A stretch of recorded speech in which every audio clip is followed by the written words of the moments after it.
तथागत भगवान बुद्धांच्या ज्ञान प्राप्तीचा हा एक निमित्त आहे. आता 4 निमित्तानं हा खाली असं एकूण 32 फूट हा बुद्धांच्या मूर्तीचा फीट आहे.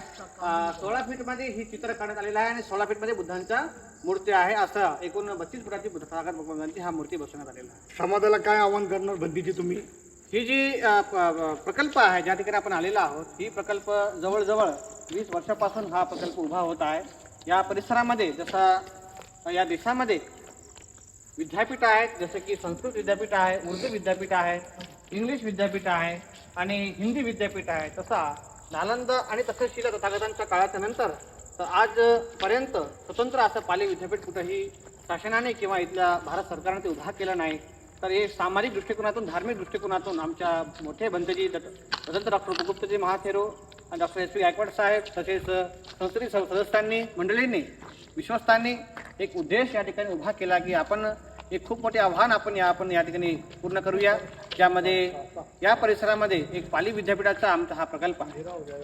80 एकरचा परिसरामध्ये ही जमीन आहे. ही जमीन बळगवली नाहीये समाजाने, ही जमीन विकत घेतलेली जमीन आहे. मी समाजाला विनंती करतोय की आपण या ठिकाणी आलो पाहिजे. बाजूला अजेंडा लेणीचा परिसर आहे, तुम्ही इकडं नक्की या. आम्हाला तुमची गरज आहे, कारण की हा समाज लाचार समाज नाहीये आणि कोणाकडे 2 रुपये मागणार समाज नाही. आम्ही आमच्या हक्काने आमच्या समाजाकडे मागू शकतो. बंदीजी अजून समाजाला काय आव्हान करणार तुम्ही?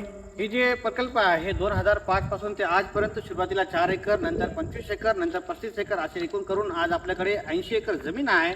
यानंतरही अजून थोडीफार जमीन आमच्याकडून समाजाचा मदत असेल तर नक्की आपण तेही करून, आणि त्याच्या आधी महाराष्ट्र शासनाला आमचं हेच विनंती असेल आणि आपल्या संपूर्ण महाराष्ट्रातील जनसमुदायांना, सर्व समाजांना हेच विनंती असेल की या प्रकल्पाला आपण सर्वांनी तनमन धनाने आपण सहकार्य करावं आणि पाली विद्यापीठाला मान्यता कशा मिळून देता येतील असं सर्व समाजाने याच्यासाठी आपण एक ॲप्लिकेशन किंवा एक इथल्या महाराष्ट्र सरकारला आपण ही विद्यापीठ लवकरात लवकर मान्यता मिळवावे असे आपण प्रयत्न सर्वांनी करावा, हे सर्वांना मी आवाहन करतो.